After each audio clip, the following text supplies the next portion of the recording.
Hi everyone, and welcome to the Zinc Referencing 101. I hope you're all well. We'll get going in just a couple of minutes. I can see lots of people still filtering in, and probably will do for another minute or two. You will notice the chat function on the side, which I'm sure you're all well practiced at using. At any point, feel free to ask questions, make comments. There's some mildly interactive bits at points, which I would encourage you to get involved with. It's always nice to get something back rather than feeling like you're sort of shouting into the void. If when you do use the chat function, just make sure you select everyone. And as I said, feel free to introduce yourself and where you're from if you feel comfortable. But yeah, say hello on the left. Oh, one note, I guess, as we go through, I've got a quite talkative dog who occasionally gets a little confused about why I sit yapping at the wall by myself and might come and say hello. So apologies. If he does, I will try and get rid of him as quickly as possible. Keep the dog, he can co-host. Yeah, he would like that a lot. In fact, I don't want to be mean. He's being good at the moment. He's yeah, there he is. But he may pipe up halfway through. He just gets very confused about why I would just be here talking to myself. Right, I think we are doing pretty well on the numbers side of things. Thank you all so much for coming. Brilliant. Okay, let's get going. Pipe up with questions. It's a lot more fun when people are talking.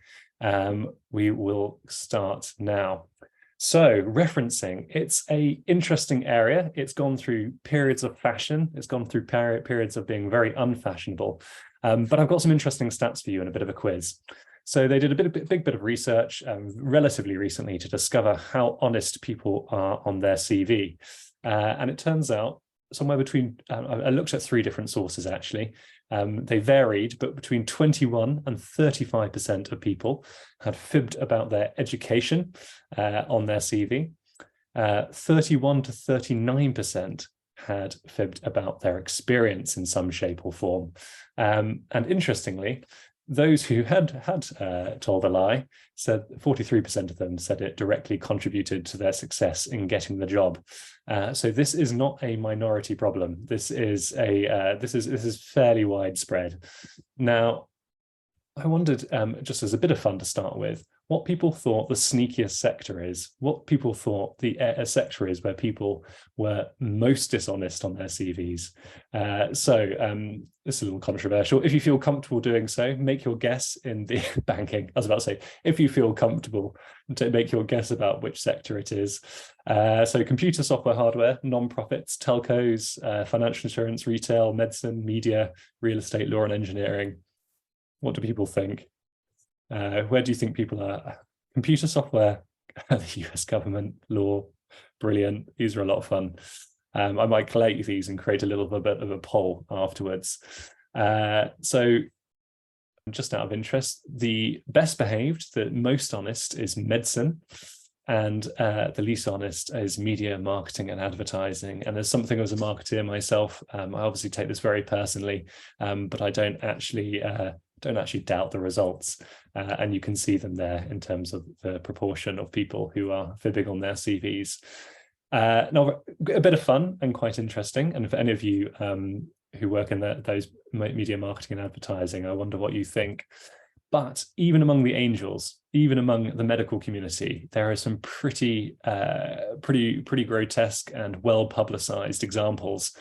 This is just 2 here. A builder who lied his way into a top NHS job had to repay £96,000. Another NHS manager who lied about having a classics degree to land his 130 grand salary, which seems like a silly lie because I'm not sure you probably needed a classics degree in the first place. But yeah, even among the most honest of professions, there is quite a lot of lying going on.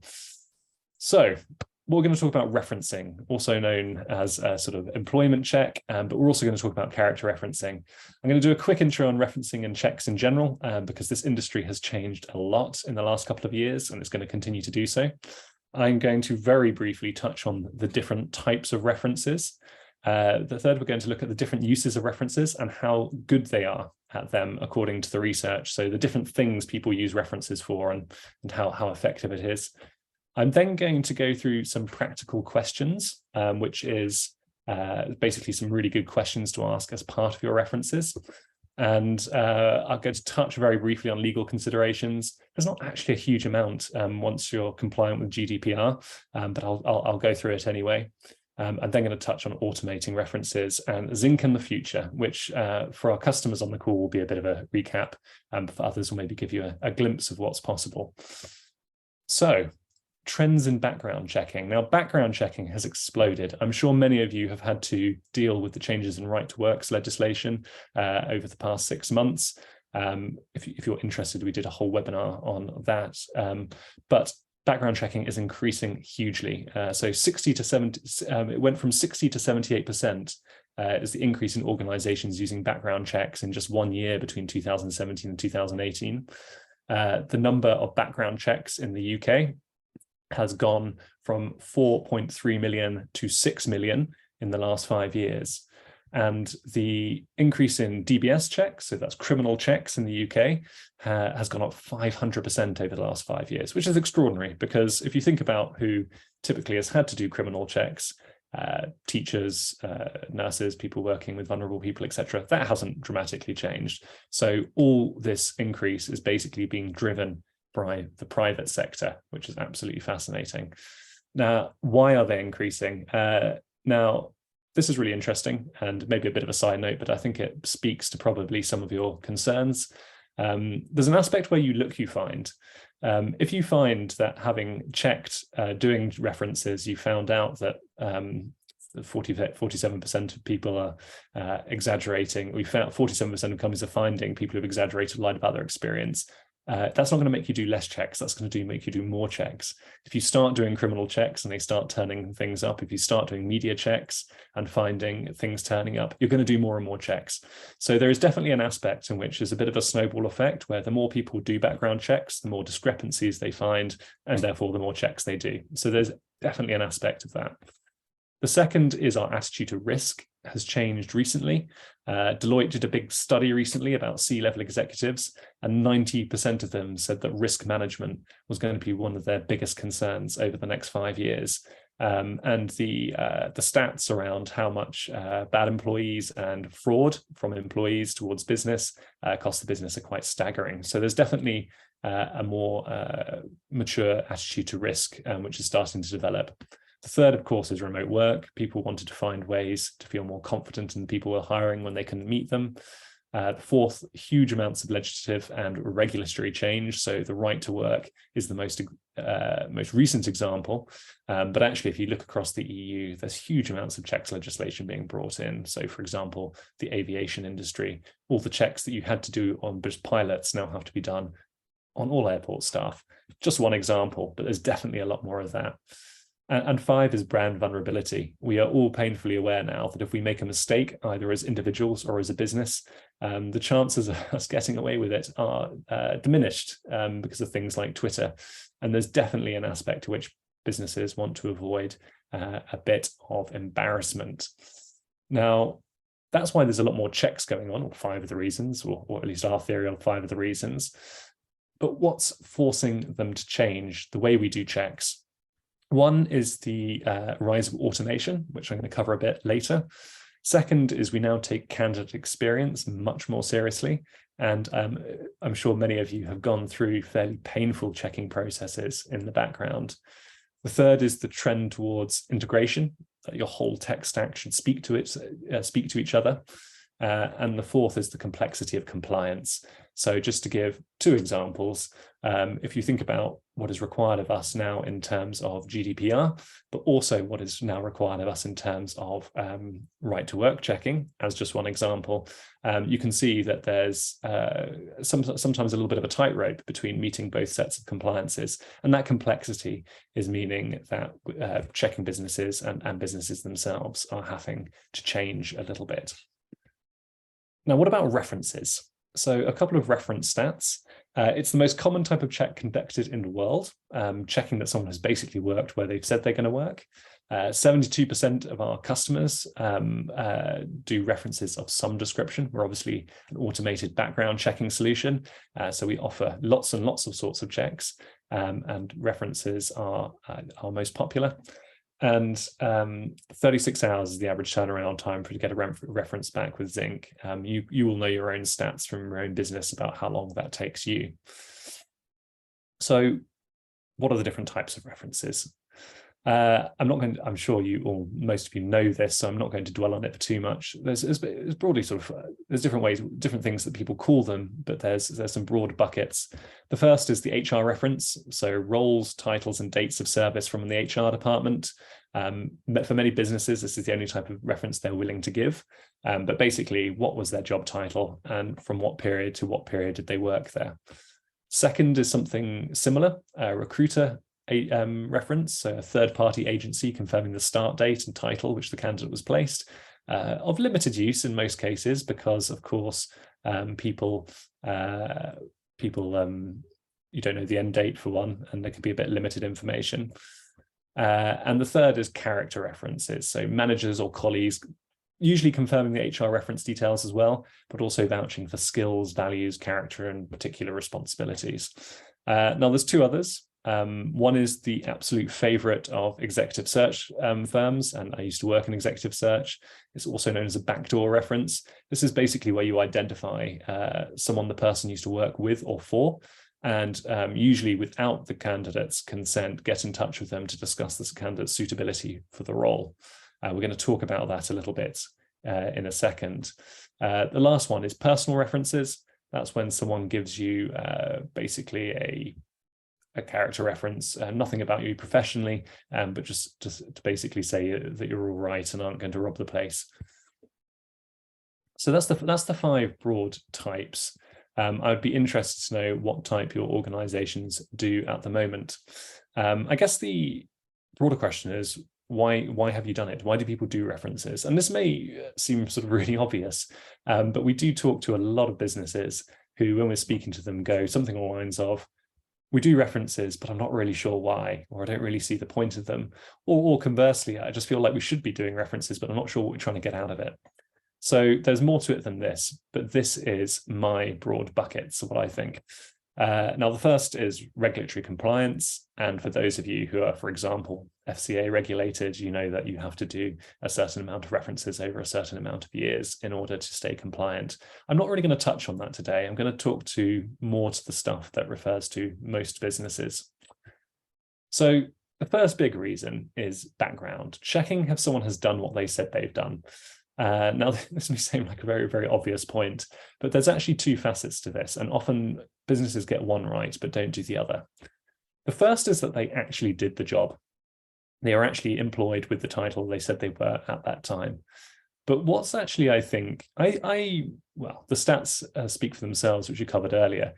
Fraud in this area is obviously more widespread than sometimes we think it is. But I think the more likely case, the more typical deception in this is the scope of their responsibilities. So an example of that would be putting on your CV that you led a £60 million project to revamp the HR department. But the slightly deceptive word there is led. Actually, you were involved with or a part of that project. When I was a recruiter, now this is a good 10 years ago, I was working as a headhunter, and I got across my desk no less than 5 people who all claimed responsibility for the creation of BBC iPlayer. Now, they can't all be telling the entire full truth, but it's just an interesting example how people tend to exaggerate slightly their level of involvement in a project. Third, the other big thing, and I think the area where people are currently most skeptical, but we're going to dig into the evidence, checking to see how good a candidate was. And what do we mean by that? We mean checking skills, checking so-called culture fit, and again, we'll touch on the value of that in a little bit. Traits, so their resilience, teamworking, aptitude for stress, that sort of thing. And the fourth is onboarding and management. So this is basically looking to ask questions which we're going to allow people to to basically onboard that person and manage them better. We're going to touch on examples of all these, what sort of questions you can ask to uncover these bits and pieces. But I think if we start to break it down like this, if we start to think about specific things that we're trying to find out, we're getting a long way away from, I guess, the sort of fuzzy reference where you just basically call someone up and have a chat with them about someone, which are obviously prone to bias and what have also got such a bad rep in recent years. By the way, if anyone's got questions, feel free to chime in or comments. I can just about watch the chat bar at the same time, so please do ask whatever you like. Now, we've got what we're trying to get out of these references. We've also got the different types of references, and I think it's worth quickly looking at the overlap of what you're going to be able to do with each one. So obviously with the professional HR reference, you're going to be able to double check someone's background, the actual role. You're not going to be able to get the scope of their role necessarily, or not. You're not going to be able to pick up any skills, traits, culture fit, or get any tips from onboarding and management. Still, it's incredibly valuable, important, because actually one of the most important, I guess, integrity tests is checking that someone has actually got the experience they said they have. In terms of a sort of recruiter like reference, sort of get a partial, but not really. I think, to be honest, they're mostly used when you're dealing with contractors, when maybe they've worked on 10 projects and they need to be able to prove that they worked on all 10 of them quite quickly. Professional character, yes, you kind of can get the HR reference bit. It depends who's giving it, whether it's a colleague or their manager. But you can get some interesting information about the scope of their role, skills, traits, culture fit, onboarding and management, that sort of thing. The back channel, you can probably get quite a lot of it, but we're going to cover the problem with that in a second. And then personal, obviously, you can't really pick up anything about someone apart from a little bit about their character at the end. Now, we're going to go through some of the pros and cons of each of these, because people are quite rightly skeptical about a lot of the stuff I probably put yes against. And I think it's worth being quite honest about what's good about references and what's not so good, but also how you can mitigate that and make the most of them. So in terms of professional HR reference, obviously the pro is you can check a candidate is who they're saying they are and combat embarrassing fraud. I actually, I mean, it's a personal opinion, I don't think really for any organization over a very, very small size, there's a justification for not double checking a candidate has done what they've said they've done. Even if you're not particularly interested in their past experience, you should be interested in their integrity and the fact that they actually, what they say they've done and what they've done matches up. Cons, unautomated, they can present quite an admin challenge at scale. They don't tell you anything, obviously, beyond someone having had the job when they said they had. So that's the professional reference. The back channel one, now this is where you go basically behind someone's back and basically say, what were they like when they were working for you, that sort of thing. Now the pros, silly to pretend there aren't some interesting pros, because there is. You can get some highly candid opinions on which you don't sometimes get from formal referencing, when people tell you what they really, really did think. Candid isn't choosing who you ask, which is obviously a problem with more formal references. You're basically getting a cherry-picked person who presumably has a fairly good opinion of that person. If they know the person if you know the person you're asking, if it's a mutual contact, they're likely to be pretty responsive. Now, the big con is if you don't have express permission of the candidate you're asking, it's in breach of GDPR. The so-called back channel reference is almost impossible to do in a way that's legal and isn't going to get you into trouble if you were ever caught. Now, I don't actually expect this to make exec search firms the country over to stop doing them. But if you're not an exec search firm and you're doing it on the basis and you know managers in your organization are doing this, just have a little eye to it because it is technically in breach of GDPR. The second is you can get a very partial view of a candidate, which might be totally distorted. One hopes that one's colleagues like you, but I can't promise that everyone I've ever worked with has a fair view of my work, my character, etc. And I'm sure you can probably think of at least one person in one organization you've worked with at some point who, if someone had asked what you're like, you might not have got a fair response. And you just need to be a little cautious about that. It's also slightly risky because I've definitely seen it go wrong in the past where you've kind of asked the wrong person, particularly at a senior level, and outed the fact that someone is on a job search, which is also problematic. Now, the professional reference character, this is what we're going to spend the most time on. This is where we basically ask for a formal reference on someone, but we're asking for more than their HR, have they worked there at a certain date. We're asking for some insight into their skills, character traits, and you can get some interesting insights around the skills and values, those who worked with them. You can go beyond verifying title. Unless that person is someone a colleague has worked with before, it's the only way to get a real insight into the real candidate. You put people through an interview process, you meet them, but unless someone is there who's already worked with them, this is really the only way, even if it's imperfect, of you actually getting a view as to what this person's like in the day-to-day. Now, the cons, obviously, we mentioned candidates can and will and probably should cherry pick who they're giving as references, which can be distorting. People can take a while to get back to you. It can delay things. If it's not from a work email address, it can be difficult to verify. And of course, it's hugely subject to unconscious bias, not just from the person's giving the reference, but also the person who is who's getting the reference and asking the questions. They can ask different questions. They'll hear what they want to do, hear what they want to hear often. The questions that they ask will often be guided about what they already think. And it can be quite biased and distorting if it's done in the wrong way.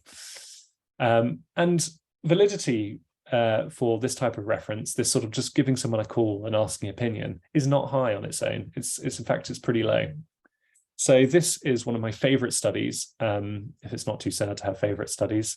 It's from Hunter Schmidt, which is a huge meta-analysis of the predictivity of different forms of assessment. So basically how good it is at spotting if someone's going to be good or not. For those of you who don't read statistics for fun, 0 is completely random, so there's no correlation. 1 would be perfectly correlated. So every time someone does well at this one thing, we know they're going to be perfect. Now, actually, what's interesting, as you can see, is no one thing is actually wildly predictive. The best thing you can do is layer them up and do lots of them, which is what most of us do, right? We do tests, we do peer ratings, we do interviews, we do work sample tests, and then we've got references down here. Now, references do not actually come up too badly. There's loads of stuff in here, but you can see if 0 is random, 0.25 is pretty good, but not fantastic. Now, obviously, you would never just do references by their own. In fact, this is why you should never just hire someone who's a referral because someone you know says they're good, because it doesn't really work. But there is definitely something there. It is not random. It is telling us something. And once we layer it up with other stuff, it can be some really valuable information. So not super, but not terrible by their own. But another part of the study gives us some really interesting insights, which we can use to improve references. So the sorts of references that were covered in this study were the sort of fuzzy, ring up and see how good someone is, did you like him, that sort of thing. But if we look at the difference between unstructured interviews, so asking just what comes to mind, reading through people's CVs, and structured interviews, we can see that adds a huge amount to the predictivity. And we take the same principles and we apply it to referencing. We're going to do referencing, but we're going to do it in a way that's much more structured, which is much more formal, which is going to give us much better predictive results. So, best practice in terms of doing references: do multiple references. Don't ever trust just one person. 2 to 3, we can get this wisdom of the crowd in terms of capturing some interesting information. We're going to use structured questions for references, so move away from what I call fuzzy chats into particular skills and specifics. I think we should always use references as an additive to onboarding, development, and assessment rather than determinative. I don't think we should ever get into a situation because it's just simply not predictive enough. One reference is not predictive enough in order to basically think someone had a fantastic interview process, get a reference back, it not be super warm, and then bin the candidate. I think it can be the starting point for further questions, maybe another round of interviews and digging into stuff, but I think it should always be additional information. It shouldn't be determinative. 4, we need to make it as painless as possible for both the candidates and referees. And 5, we need to ask the right questions. And that's what I'm going to go on to now. So these are just some examples. We actually on our platform, we take, with their permission, some of the best questions that we've come up against from our clients, and actually they sometimes share them. But we've got some really good questions to help you dig out some of these things. So the first area was the scope of their responsibilities. So this is beyond have you just had the job title you said you had. It's more checking, did that job title say what you mean it did? Did you really lead that project, or were you just a part of it? So obviously I'm a salesperson, the VP of sales at Zinc. This is one that I always find interesting. Did the candidate hit targets consistently while they were working for you? Another example, can you describe what their line management responsibilities were in the role? One of the most common fibs in interviews is people exaggerating the extent that they've their management experience in terms of line managing people. Often the reality, coaching or a fuzzy line, a dotted line, but then claim that they are responsible for 5 people. So that's quite a good one. What projects or aspects of the responsibilities did they most impress you on? This is a good way. If someone builds their entire application process around them having worked on this particular project, then that's going to come up. And if it doesn't, that's an interesting question. 4, could you describe what they were responsible for in their final role with you? Again, this is just a way of checking that not only did someone have that last role, that head of sales role, for example, but the scope of their responsibilities was what they said it was. Second is skills. The trick with skills, much like structured interviewing, is to be specific. So how would you rate the candidate's skills? 1 to 5. This is obviously taken from the Zinc platform. What, if anything, should they work on in this area? Another example, how would you rate the candidate's ability to motivate their team when things are tough? 1 to 5. Can you elaborate on the above? So we're obviously going to be getting references from 2 or 3 people, not just one person. And if we're asking each referee the same question, we're going to get an interesting average. It's the same attitude that businesses are taking more and more to interviews. You get someone to do a task, you get multiple people to market. The averages are often highly accurate. And so this is how, in terms of references, we should start thinking about skills. So specific skill-based questions are better at removing possibilities of bias. Structure marking allows you to compare candidates more fairly, and you get the open-ended bit to allow people to add context. Now, traits is an interesting one as well. This is often something that we want to know about people. We think usually that we pick it up in the interview process, but it can be a bit tricky, particularly when you talk about things like resilience. There's no real way to test for resilience in an interview other than asking them to tell you stories about when they were resilient, which is often just an exercise in storytelling. In terms of testing resilience, in an interview, you can basically do 2 things. You can test their resilience directly, and that's not kind, because that basically means being really tough on them and seeing how they hold up. And I know some businesses do that, but I don't really approve. And then the second is basically asking them to tell stories about times when they've been resilient, and which is often a better test of how good a storyteller they are than actually how resilient they are. So that's one of the traits that'd be interesting to pick up from a reference. Now, what's good about these questions is you're asking people to choose among positive qualities, and you're going to ask 2 or 3 references, right? So what you're going to basically get is a start to build up a bit of a picture of what people find with the candidate. Now, if 3 of their past colleagues tick this resilience box, you can be fairly sure that they're a resilient sort. Doesn't matter necessarily if they don't, but by forcing them to choose among a bunch of positive qualities, you are getting people, you are going to bring out the best, sort of a more accurate response. And you can also always ask people to elaborate. Another way of doing it is asking how they would approach, how they think the candidate would approach particular questions. So in this case, an institutional, this is how we always do it attitude. If you felt there was a better approach, how would they approach that? And then you can also get interesting insights in people's work ethic. So you're basically you're asking a few people, you're not asking them to ever say anything negative. What you're asking them is to prioritize their opinions of the candidate, and also thinking about how it works itself out in real scenarios. I don't always think this is the most obvious use for references, but I think it can be quite powerful, particularly when hiring junior staff. Now, the next one is culture fit. Now, culture fit is one of my bugbears because I think people use it in the wrong way, but it's interesting. So another of my favorite studies is this one. And it's again looking at predictivity, 0 being no correlation, 1 being perfectly correlated, and -1 would be inversely correlated. It basically it's another huge meta-analysis done by Zimmerman and Brown.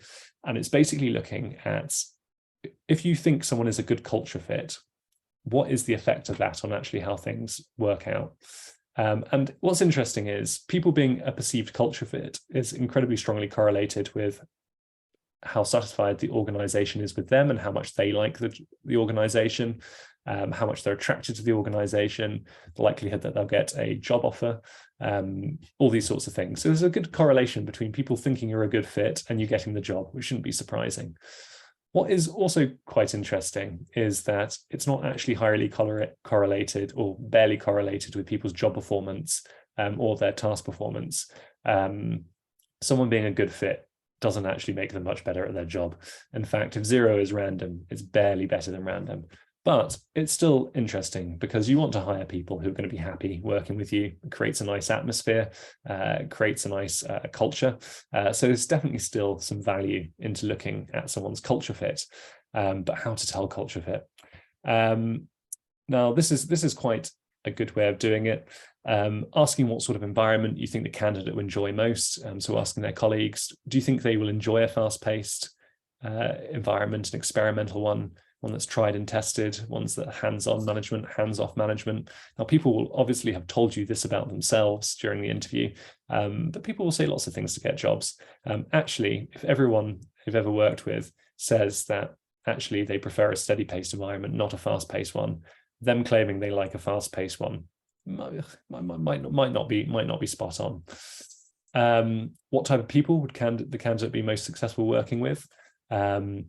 Select 3 environments you believe the candidate would excel in: independently, remotely, a structured role, mentoring role, fluid role, supportive, fast-paced, under pressure. Again, this shouldn't be used as a trapdoor. This shouldn't be determinative. But if you're asking 3 or so references, you start to build up quite an interesting picture. The last is onboarding and management. And this is actually my favorite use of references because ultimately, I think although references can give you an insight into skills, they can give you an insight into someone's traits or a culture fit. I think they can be very valuable for that. Actually, there are other tools that can do that stuff as well. But the onboarding and management, this is really interesting. The opportunity to talk to their previous manager, I do not think should be downplayed. So one of the most obvious questions is, what's the number 1 piece of advice you'd give me in managing the candidate? What would motivate the candidate or make them want to quit in the first month?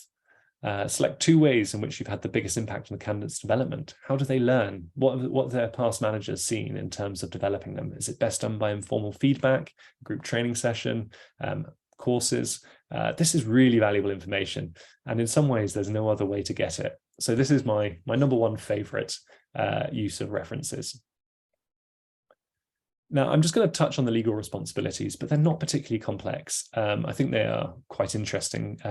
They're important. They're obviously not complex, but they are important. So it's actually an urban myth that referees can't give negative feedback about the candidate. It can't be misleading or inaccurate. It obviously can't be biased. But I've heard it throughout my entire career that it's illegal to give someone a bad reference. It's not. I checked with our legal counsel, double checked. Now, that's almost irrelevant because everyone thinks it's illegal. So no one is going to give one. So in one sense, it's self-fulfilling.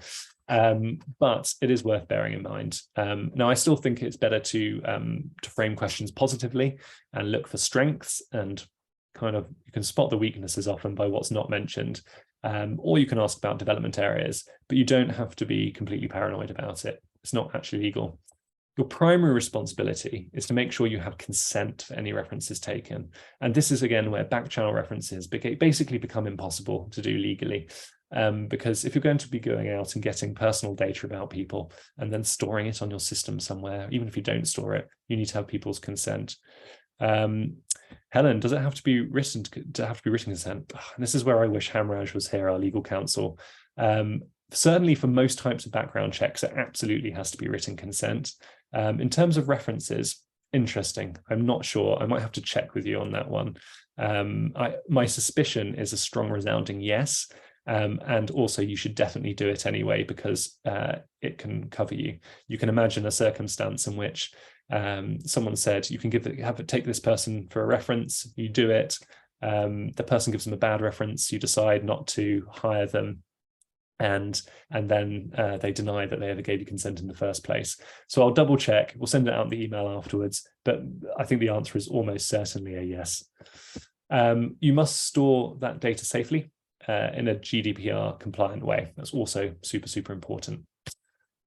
So in summary, the scope of their responsibilities.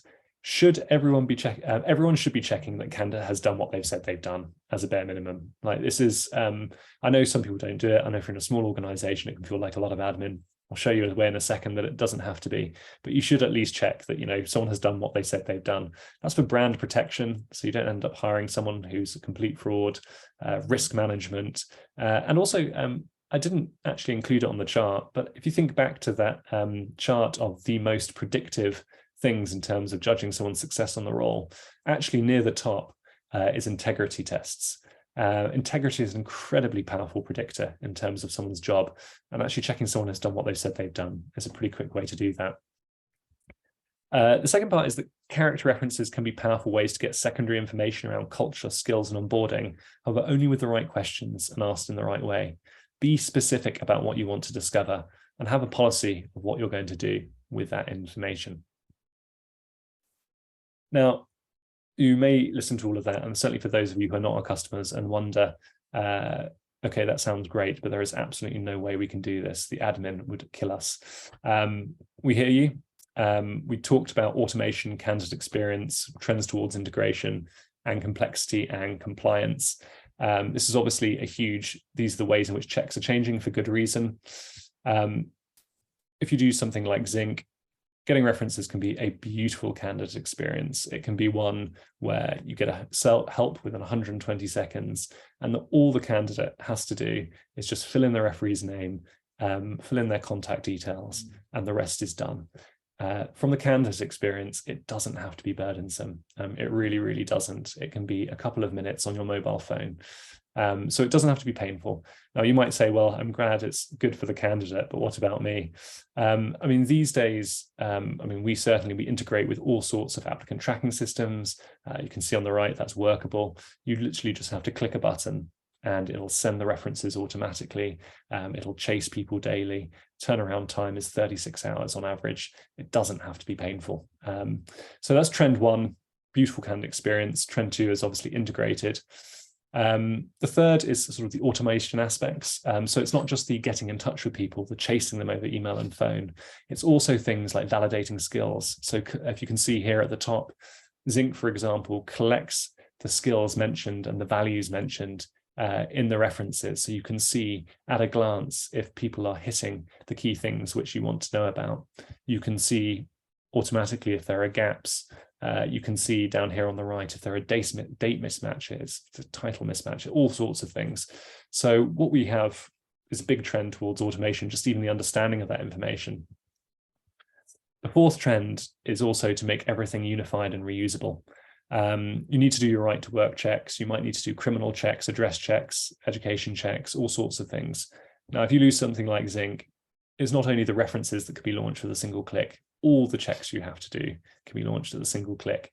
And actually, you can reuse references and check data, the candidate can anyway, to make sure that it's all very quick and painless. Trend number 5 in terms of how references are being done is obviously a huge focus on security.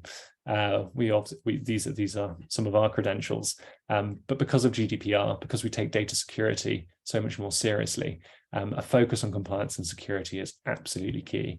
And if you ever use anyone to do background checks, you should be really asking about this stuff. Fifth is obviously global. Gone are the days when you need a different checking provider for every different location. Zinc itself works in 200 countries. It should all be pretty global as well. And the turnaround time should be rapid. So references, for example, we typically turn around in 36 hours, partly because we're so politely persistent with the referees and it's mobile optimized, and people have people can reuse checks and all sorts of things. So it's very, very quick. Now, we obviously think Zinc is a pretty good way to do this sort of thing. I appreciate a lot of you are happily customers anyway, but I would absolutely encourage anyone who is interested in this sort of stuff to book a demo with us. I'll put the link in the chat. I'm very happy to take some questions. That's it for the structured content. But between me and Helen, I appreciate I couldn't answer your one question, and a couple of other Zinkers on the line. We can definitely answer any question anyone has about any of this. But if not, feel free to depart, and thank you very much for coming. We'll be sure to do some more checks. Katie, do you find companies actually provide responses on questions around character traits, skills, etc., if they have no obligation to? Yeah, so actually, we've only got our own data to go on, but the character references are actually, on average, quicker than the just simply HR references, because usually character references go to the person's manager or anything else. Now, they'll obviously, if they put down the referee as the HR department, then most larger companies will not fill that stuff in. They wouldn't know what the answer was anyway. But what you can do is you can ask the candidate to provide a selection, to give the HR references, but also to provide a couple of character references as well.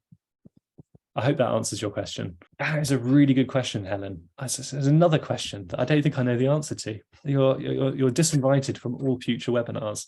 Do I know what the guidelines are for sharing completed references in-house, i.e. with their new manager? I do not know the answer to that. That is two questions I'm going to follow up with in the email afterwards. Now, I imagine, actually, I'm not even going to guess, because I'll guess and I'll get someone into trouble.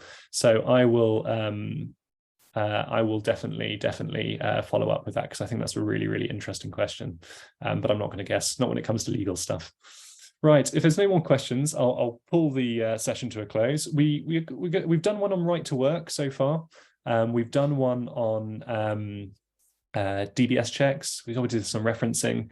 We'll go through every check eventually. If anyone's got any particular requests, whether it be financial checks or something, drop me a note and we'll put something together. But I'm glad everyone's enjoying these webinars, and look forward to seeing all of you soon, whether you be customers or hopefully soon to be customers. Have a good one.